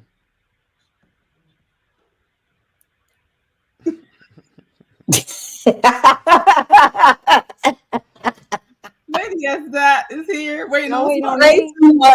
Yeah, it's all good. Lady Sparkle. Look, I just upgraded my Comcast. I need to make a call on Comcast. Lady Yeah, has I got- got to call mine yeah. too. So it's not. Yeah, they this ain't gonna happen no more. 'Cause they was like, oh, you need an upgraded modem. We apologize. I'm like, you think? So You yeah. think? Oh, Spark. I mean, no doubt. And the beautiful Lady S. Dot is in the Lady building. Yes That And is in so it's all good, Spark. You Classy know, Spark. the show is over. Oh, I'm anyway. like now.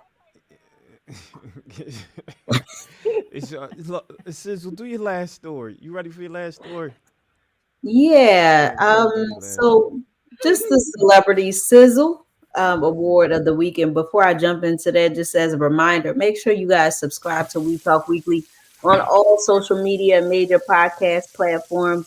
And please tell a friend to tell a friend to support us by making a donation on that Cash App, $ We Talk Weekly. No donation is too great or too small, and it supports what we do. All right, so the Celebrity Sizzle Award goes to Fat Joe. He has started a relief fund for Haiti amid all the political unrest that has broken out there. The initiative, titled Fat Joe and Friends Relief for Haiti, it provides new and unused portable mattresses, pillows, blankets, toiletries, undergarments, and much more. And Fat Joe said, my heart goes out to all the Haitians that are suffering because of this humanitarian crisis. Many of my close friends are Haitian, so we've been watching this tragedy unfold and exploring the most efficient and effective ways to provide meaningful support. All relief items and financial contributions will go directly to Food for the Poor, so they can safely distribute the donations directly to the families in need. And since March, armed guards have taken over and they have destroyed the city. They burned down police stations. They've closed airports and basically shut down the capital, which is Port-au-Prince. The gangs have broken into prisons and reportedly freed over 4,000 inmates. 1,500 people have been killed, 800 injured, and 50,000 people have fled the country. So, unfortunately, they don't show much of Haiti's unrest over there and everything that's going on because they're focused on other things, I guess, that they feel is more important than showing these Black people in Haiti and their struggle and all that. So Bet you they won't send no troops over there. Bet you they won't send no money over there. yeah, and I kind of think I did hear something that Biden was trying to do, and Biden is doing stuff, but so much is other stuff like Trump's trial and all that is overshadowing what he's doing. So you don't hear that much about that either, sadly. Trump. Yeah, but yeah, people gotta just get out and vote, you know, educate yourself, and yeah, it's just crazy. I'm your girl Lauren Sizzle, and that was the Sizzle. And that was Sizzle, ladies and gentlemen. I'm your boy Charles Gregg with the beautiful. Lauren Sizzle. The beautiful. Lady of that. Classy Lady Sparkle. Yay! Yay! There you go. That's funny. And so, yeah, and so we got about 8 minutes left in the dynamic interview. I like that husband and wife group, that team. I mean, I like that they gave you some, some advice. What did you think of the advice that they gave you, Lady Esther? I thought it was good, and everything they said was definitely key, was definitely true, and real. And with any relationship, I say all the time, communication is the number one thing. And that's in a relationship, parent, kids, siblings, parents, friends. It's important to communicate. That relieves any type of miscommunication and fallouts and tensions and stuff like that. So you definitely want to make sure you have good communication in a marriage.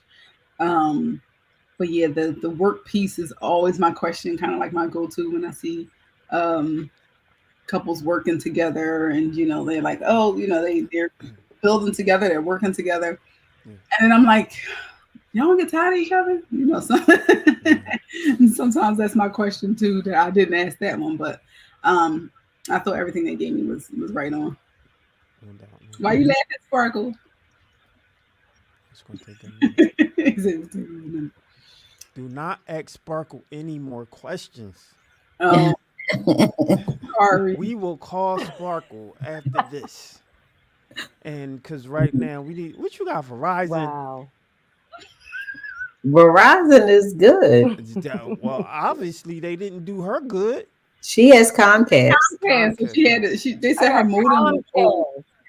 She got Comcast. We need to be talking to Comcast right now because we're on Comcast 66, Verizon 5 is 2930. And so, come on, Comcast, get it together. We need her having discussion on the topics They told me and come doing tomorrow her and come get a stories. new one. And so, I'm gonna give her a pass this evening. Yeah. And so, the couple was good though. When I heard the name, it sounded very familiar to me. I was like, well, I heard it before. And then when they came on, I was like, oh, we know them. So I had the same thought you had. See, I'm like, they look familiar. I'm like, we talked to them before. Why do they look familiar? I just couldn't place it until I was like, wait, because we had it was a few years ago. Yeah. And I think we had only 2 or 3 groups that were husband and wife were together, right? And so they kind of stuck out, but. They said it was about 2 years ago. Yeah. Are they related to the Sister Sledge? I'm not sure. I don't think so. I don't think so. And I kind of feel like we asked them that when we first interviewed them because of the company name. But yeah, they were. I think that was when it was their first book when they came on. Yeah. But shout out to Fat Joe. I appreciate Fat Joe doing that, bringing some awareness. I think it's important for, some people have debates based around should celebrities become political or jump into political spaces. And I think they should. They don't necessarily have to be a spokesperson for a particular topic, but they can utilize their platform to bring awareness. And so when we speak of major celebrities, like if we talk about the Israeli-Palestinian war at this point, right? There was a lot of pushback against, or a conversation based around should, DJ Khaled, should he come out and should he push forward towards stuff? And, you have some Israeli, celebrities and artists, who are pretty vocal, and people question them. Should they be vocal about? And honestly, if you have from any country and your people are suffering, I think you have an accountability to speak up. Because I know for a fact if something happened in Philadelphia and, we have a different cities, different state, different country talking about, well, this stuff is going on in Philadelphia. It's like, nah, y'all don't know what y'all talking about.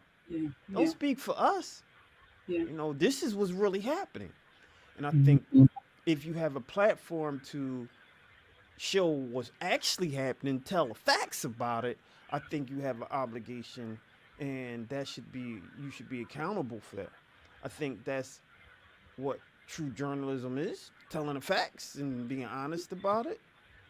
I think that's what the accountability for platforms in certain spaces to have. I think they need to amplify what's actually going on. And one thing that, I have always said, and what we stand on is, if you don't speak, if you don't tell your own narrative, somebody else will. And they may say it in a way that isn't necessarily the case, which they have done in the past. Yeah, very, very true. So it's very important to use your platform to, at the very least, we're not talking about Kofifi. We're not talking about fake news, right? We're talking about, at the very least, say what's actually going on in those communities.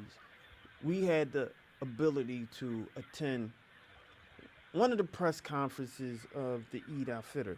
And I think one of y'all did the story, actually, I can't remember.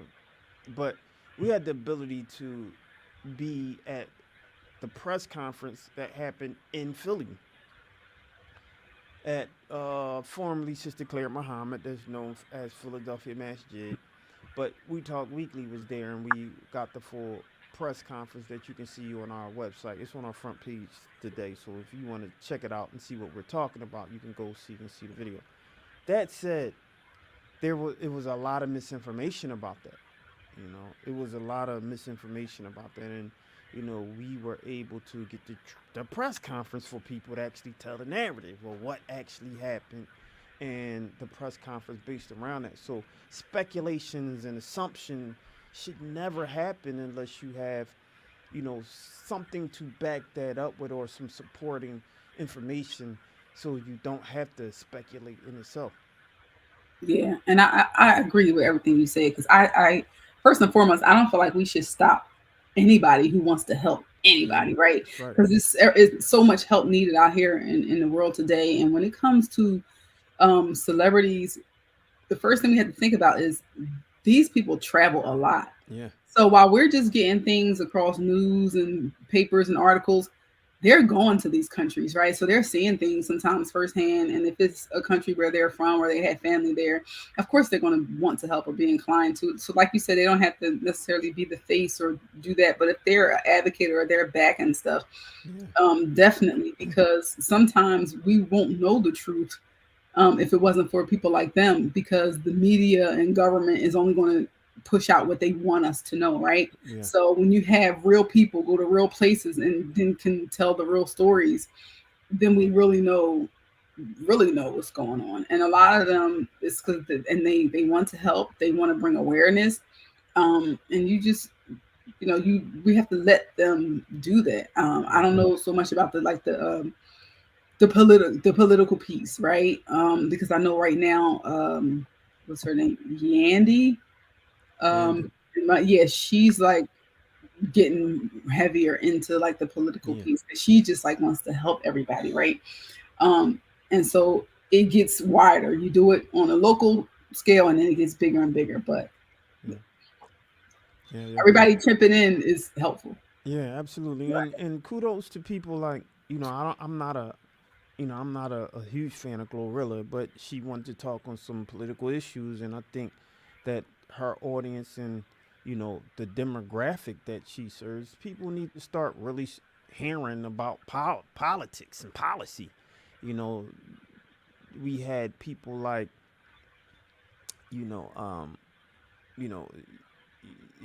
what's her name? It's a few people. The point that I'm making is a lot of celebrities have been coming out talking about certain issues as it relates to politics, and whether you like the position that they're taking, the fact that they're doing it means something. Because if the world is preaching, you need to learn about politics, vote, vote, vote, vote, vote. Don't get mad if someone start to truly get into politics and vote, but you're mad or upset because they're not voting the way that you want them to vote, which is the problem that a lot of the youth have, because they're starting to see and get into being civically engaged. But you have, is that my time? Maybe that's our time. It is about 10 o'clock. So I guess that somebody's telling me that's our time. I would just say this. Allow people to make their decisions. Just make sure that they have the information so they can be informed to make informed decisions and think critically. I'm your boy, Charles Gregg, with the beautiful Lauren Sizzle. And the beautiful Lady Esther. And the beautiful. She won't jump in there. It's Well, that's Classy the ladies. beautiful Classy Lady Sparkle.